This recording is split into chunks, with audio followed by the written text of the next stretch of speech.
Geraint Thomas se va por allí. Bueno, chicos, hemos venido a la salida de la etapa 2 de la Volta a Cataluña y hoy tenemos un vídeo de esos de testimonio guapo porque vamos a tener a Carlos Verona y vamos a tener también a analista de datos del Lidl Trek, que hasta donde yo sé no ha concedido entrevista todavía. Vamos a descubrir cómo ayuda al equipo a que sus corredores vayan más rápido. Vamos. ¿Qué tal? ¿Cómo estamos? Hoy tenemos el privilegio de contar con Carlos Verona en el canal. Buenos días. Previa a la etapa 2 de la Volta a Cataluña y, oye, vamos a aprovechar, vamos viendo un poco toda la infraestructura que traéis a las etapas y si te parece bien te voy a hacer alguna preguntita. Lo que quieras. Alguna más difícil que otra, a lo mejor. Dispara. Muy bien. Quería empezar, la Madón Generación 8. Sí. Oye, ¿se ha simplificado el trabajo? ¿Tienes más espacio en casa? Aquí la tenemos. Efectivamente, Trek quería lanzar una bici única, ¿no? Al final un poco aprovechar la aerodinámica de la antigua Madón y coger un poco la ligereza de la Emonda. Y ha sacado una bicicleta polivalente, la verdad que yo estoy encantado. Al final, incluso como corredor, ayuda mucho a simplificar lo que dices, ¿no? A veces esa de esta etapa es dura, pero no, qué bici saco, ¿no? Muchas veces al final le haces un conflicto interno que creo que incluso se traslada al consumidor, ¿no? Al final, si tú te estás planteando comprar una bicicleta, yo siempre, en todas las marcas de bicis con las que he estado, cuando era Scott, siempre había preguntas de la aero o la escaladora, aero o escaladora. Y yo creo que Trek ha acertado de pleno, sacando una bici única que al final, bueno, es una bicicleta de competición. Y la verdad que estamos encantados y bueno, la verdad que bien, como dices, ahorro espacio y sobre todo sí, dolores de cabeza. ¿Literalmente ha hecho que tú, por ejemplo, personalmente tengas menos unidades en casa? No, porque para entrenar siempre tenías que elegir una bicicleta, elegías el Mondo o Madón. En mi caso, el primer año hice la primera parte del año con la Mondo, luego pasé a la Madón, entonces tenías una en casa. En competición sí que tenías para elegir, según el tipo de etapa, y variabas de una a otra. Lo que pasa es que el problema al final, aunque la geometría digan que es muy parecida o las mías sean las mismas, siempre hay pequeñas diferencias que nosotros al final que hacemos tantos kilómetros somos muy sensibles y siempre tenías un poco ese dilema interno de voy con la Madón con la que entreno, o la Monda que tengo en casa y cojo la Madón que no la he cogido tanto, era un poco ese dilema y ahora pues ya no está. Problema solucionado. Buen trabajo, Trek. ¿Qué te iba a comentar? En Andorra, con los pedazos de desniveles que tenéis, ¿qué desarrollo sueles llevar para poder abarcar? Yo también un poco por lo mismo, ¿no? Por no estar cambiando siempre desarrollos, he optado por ir siempre o casi siempre, a veces es imposible, porque siempre llevo lo mismo y la verdad que SRAM para eso yo creo que es la mejor marca de todas porque te da un rango enorme. Uso un plato grande de 54 con plato pequeño de 41. SRAM siempre, sí, hay 13 piñones de diferencia entre el grande y el pequeño. Y después tenemos la nueva piñonera que puedes poner 10-36 y para mí es ideal. Al final con el 41-36 prácticamente puedo subir cualquier puerto a una cadencia decente y después el 54-10 entrenando igual no lo utilizas tanto. A lo mejor, bueno, te permite pedalear en terrenos favorables o incluso hacer alguna serie de entramos llanos picando para abajo. Pero en carrera al final, pues para gente como mí que somos un poco más pesados, más potentes, tener ese 10 y a mí además que me gusta ir atrancado, te da la vida y la verdad que es un desarrollo muy completo. ¿Qué predominan en el equipo? ¿Las Pirelli de 28 milímetros, de 30, algo más? Normalmente 28, también un poco por el ancho de llanta que tenemos, las 28 es la medida perfecta y bueno, de vez en cuando sí que hemos llegado a probar 30, incluso 32 el año pasado en la etapa de este rato del Tour. Pero normalmente vamos siempre con 28, las ruedas, las Ultraguer Agrolux de 51 milímetros son las que más utilizamos, pero son también más pequeñas, de 37, también a veces más grandes, pero yo creo que por general Pirelli con 28 y ruedas Ultraguer 51 es lo más elegido. Genial. Y respecto a toda esta onda de bielas cada vez más cortas, ¿tú personalmente has probado algo de esto? ¿Estás en ello? Bueno, hice el estudio con nuestro biomecánico, Yoyo Corral, estuvimos mirando un poco en la pretemporada cuáles eran las mejores bielas para mí, pues eso, haciendo diferentes pruebas. Y en mi caso concreto me quedé en lo que estaba, que eran 175 milímetros, yo creo que deben ser las más grandes que quedan en el pelotón, pero vimos que no había para mí mejor yendo más pequeño. No así en la bici de crono, que ahí sí que fuimos a 172,5, un poco porque al final cuando vas a la posición de contrarreloj vas más encogido, ¿no? Pues un poco para intentar liberar más la pelvis y poder hacer un poquito más de fuerza. Entonces, pero bueno, yo creo que esto es algo muy personal, es verdad que es una moda y creo que no hay que ir, ¿sabes? O por ir. O sea, al final yo creo que si realmente quieres plantearte la medida de las bielas tienes que ir a un biomecánico y que te aconseje que es lo mejor para ti. Estupendo. Y ahora quizá haciendo alguna pregunta un pelín más personal, te quería preguntar, quizá en etapas anteriores has tenido como más presencia en redes, has sido como un corredor a tope con las redes y ahora, no digo que no estés, todo lo contrario, sigues muy presente, pero quizá ha disminuido un poco, los vídeos de YouTube los echamos de menos. Sí. ¿Se debe a algo en concreto esto? ¿O Bueno, en cambio te haces mayor y...? Son etapas, ¿no? Y al final ahora también cuando estoy en casa, tengo 3 niños, el tiempo para las redes, bueno, sabes que hay que dedicarle mucho tiempo para poder hacer contenido de calidad. Y la verdad que muchas veces desconecto, intento hacer un poco bien mi trabajo aquí, cuando estoy en casa pues sí que intento compartir lo que puedo, pero es verdad que a lo mejor no con la asiduidad de antes. Pero bueno, son rachas y quién sabe, cuando los niños son los mayores tengo que perseguirles a ellos y vuelvo a ser más activo y hacemos un canal en familia. Muy bien. Y también por curiosidad, cuando llegas al autobús después de una carrera, si me puedes contestar, ¿a quién normalmente suele ser la persona que le sueles enviar el primer mensaje y qué tipo de mensaje suele ser? El primero a mi mujer para decirle que todo ok y el segundo al entrenador pues para comentar un poco la carrera, sensaciones, qué piensa él o qué mira con el archivo. Yo hoy me encontraba mal por esto, ¿no? Él, por ejemplo, llegué congelado y le dije, oye, echar una vuelta a la parte final porque es que no era yo. Y al final, pues bueno, con el entrenador un poco intercambias esa parte más científica y luego al final con la familia, pues la parte más emocional, pues eso, decir que estás bien y que bueno, que todo ha ido ok. Muy bien. ¿Te vamos a ver en el Tour de Francia? Buena pregunta, habrá que verlo. Yo creo que al final este año entrar en la sección del Tour va a ser complicado porque el equipo quiere apostar por Jonathan Milan. Yo creo que vamos ahí con él una gran baza para pues, ser protagonistas en los sprints, ya que al final las generales con Pogacar y compañía están caras. Entonces, pues bueno, con un bloque tan fuerte para los sprints y etapas llanas, no será fácil entrar a la selección, pero bueno, estoy en la preselección. Intentaré mostrar mi mejor versión hasta entonces y ojalá pues, pueda estar en el Tour, porque al final es mi carrera favorita. Y si no puede ser, la Vuelta a España está ya a final de temporada y si yo sin el Tour llegaré más fresco y yo creo que también es una oportunidad bonita para hacerlo muy bien allí. Genial. Y ya la última, ¿qué porcentaje de culpa tuviste en el fichaje de Aleix Espargaró por el equipo? Cuantificarlo es difícil con un número, pero yo creo que una parte grande sí que hubo. ¿Fuiste el Cicerone o...? Bueno, al final a mí me gusta, o sea, yo en el sitio en el que estoy me gusta siempre tener lo mejor, intentar aportar el máximo y Aleix y yo somos amigos de hace más de 10 años, sé lo que podía aportar al equipo, también sé nosotros lo que podemos aportar a él y bueno, pues por un lado como corredor en el Trek y un poco pues buscando lo mejor para nuestro equipo pensaba que nos podía dar mucho y también pues como amigo al final yo creo que tener un poco la oportunidad de poder seguir haciendo su pasión y desarrollarse en un entorno como el que te puede dar este equipo con la cantidad de recursos, medios, equipo humano, técnicos, al final pensaba que era brutal.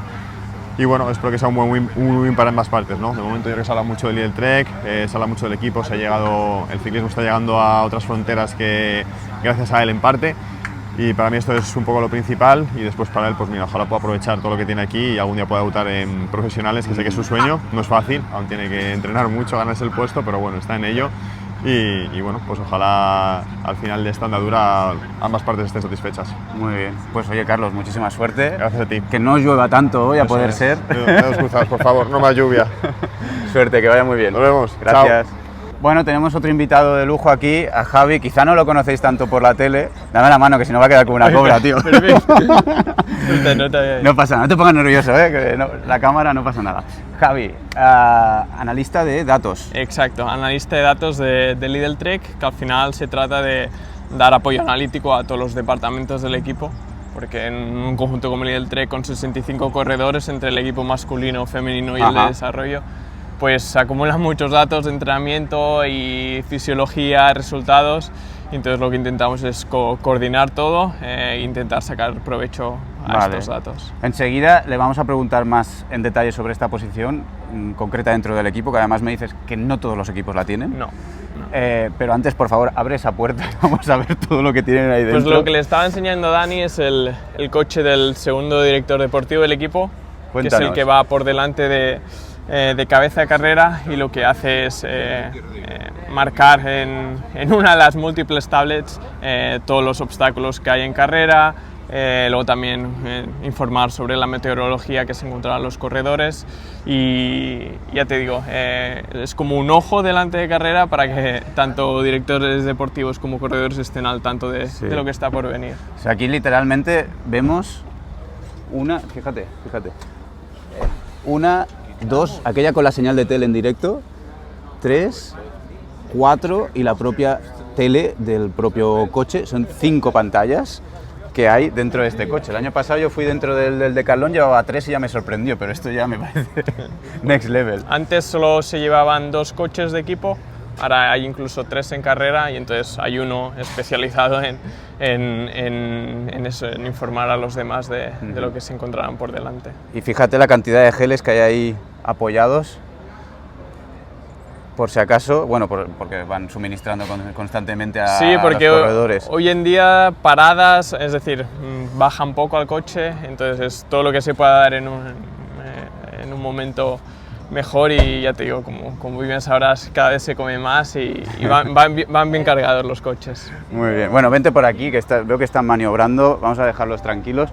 Y cuéntanos, exactamente, a ver, para entenderlo mejor, ¿tú qué formación tienes? ¿Vienes de la rama deportiva, no, tecnológica? Para nada, yo vengo con una formación especializada en el manejo de datos, sí que mi carrera fue bastante general, ciencias empresariales, pero poco a poco fui viendo que la parte analítica era lo que más me interesaba. Ya te digo, todo el tema de tratamiento de datos, mi máster ya fue más centrado en ciencia de datos. Y lo que pasó es que yo tenía una cuenta en Twitter en la que publicaba visualizaciones de ciclismo con los pocos datos públicos que te puedes encontrar en Pro Cycling Stats, lo que sea. E intentaba hacer gráficos bonitos, interactivos, visuales.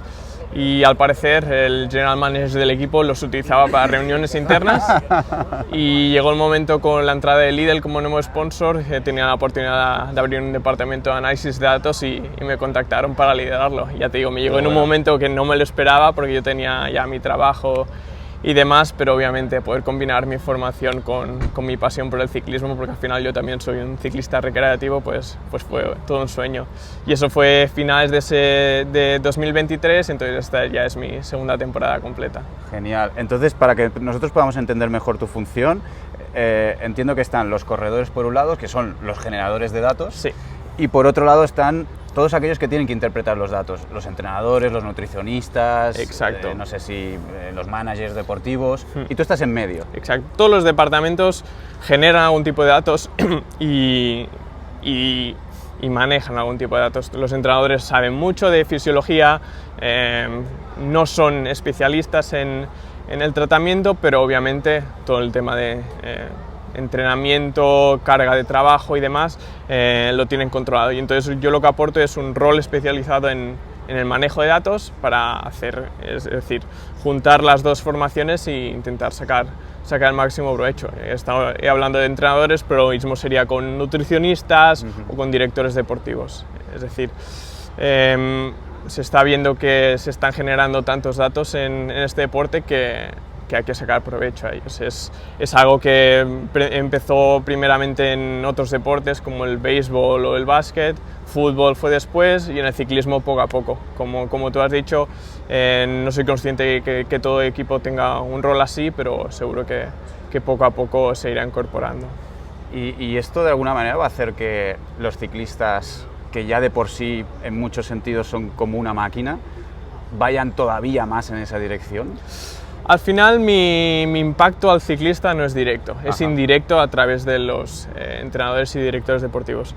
A través de los informes de carrera que generamos y los dashboards en los que mostramos la carga de trabajo de los ciclistas, comparamos uno con otro, pues es como un complemento adicional para los entrenadores y ellos son los que comunican al ciclista si es necesario y actúan sobre ellos, adaptando el entrenamiento y demás. Pero yo te digo, muchos de los ciclistas no saben quién soy, yo estoy ahí como detrás con mi portátil, pero sobre todo yo impacto a los entrenadores y Vale. son ellos los que luego transmiten los insights o los aprendizajes al ciclista. ¿Y nos puedes poner un caso práctico, a lo mejor con un corredor en concreto, de decir, mira, analizando esto, descubrí aquello y esto lo hemos implementado de aquella manera? Bueno, al final no vamos a descubrir nada, pero lo típico que sí.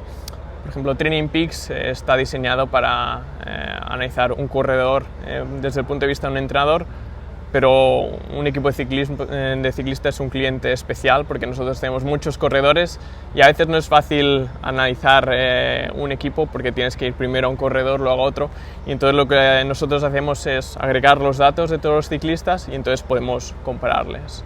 Y entonces podemos ver para una misma carrera quién ha sufrido más para coronar el puerto, quién tiene el pulso demasiado alto para la potencia que ha generado, y entonces es eso, lo que al agregar todos los datos podemos comparar y sacar mejores conclusiones que si fuéramos analizando uno por uno.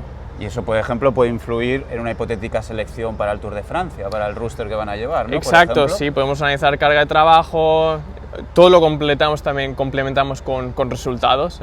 Una de las fuentes de datos, o lo que cualquier aficionado ciclista puede encontrar en las webs públicas de análisis de resultados, y entonces lo que nosotros hacemos es juntar todos los datos que tenemos y sacar conclusiones a partir de ahí. Pero sí, como tú dices, puede ser útil para decir este ciclista debería ser el seleccionado para esta carrera, ya no solo porque su perfil de corredor en base a los resultados históricos se adecua más al perfil de esa etapa, si es de una carrera por etapas o si es una clásica de un día. Entonces también perfilamos los ciclistas más allá de las típicas etiquetas de escalador, sprinter. Al final, cuando tienes datos, puedes ir un nivel más bajo y diferenciar entre qué tipo de escalador, qué tipo de sprinter. Y entonces asociamos esa etiqueta con este tipo de carrera. Vale. Bueno, ahora ya para acabar, que no te quiero robar más tiempo, pero entiendo que un ciclista subido a una de estas bicis genera datos en cuanto a potencia, velocidad, pulso, bueno, todo lo que también nosotros como aficionados podemos acceder. Luego hay otras cuestiones a lo mejor como en entrenamientos que podéis utilizar el tema de glucosa en sangre, temperatura corporal, pero ¿qué se nos está escapando todavía que a ti te gustaría que se convirtiese en dato en un futuro? Pues, es decir, como tú bien dices, ahora se está intentando medir todo, pero también está la pregunta de ¿se podrá monitorizar en carrera o no? Porque siempre está la barrera, la UCI, y hay los puristas que quieren que en carrera no se pueda utilizar ni potenciómetro. Y a mí, por ejemplo, me gustaría que podrías llevar una antena en el coche y poder conectarte al potenciómetro de cada ciclista y poder controlar desde el coche. Eso quizá aportaría un rol más a alguien como yo, que poder estar en el coche y analizar al momento, pero también entiendo a los puristas a los que no les gustaría. Pues eso, por ejemplo, también sería muy interesante para nosotros si lo pudiésemos ver en las retransmisiones. Totalmente, ya te digo, yo creo que uno de los atractivos del ciclismo es la cantidad de datos que se generan, pero siempre están de barreras para adentro. Solo soy alguien como yo, o si estás dentro del staff del equipo, quien tiene acceso.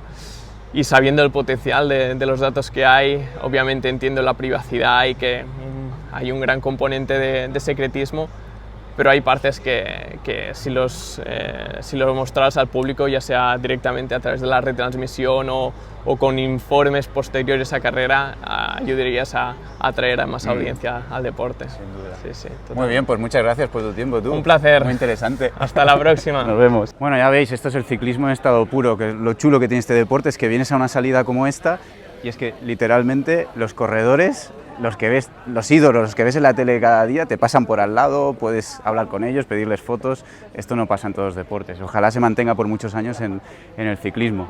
Os recomiendo, si podéis, la Volta a España, lo que sea que os pille cerca de casa, que vayáis, porque mola muchísimo. Espero que os haya gustado el vídeo, nos vemos en los próximos, no olvidéis de darle al botón de suscribir y sed muy felices. Chao, chao.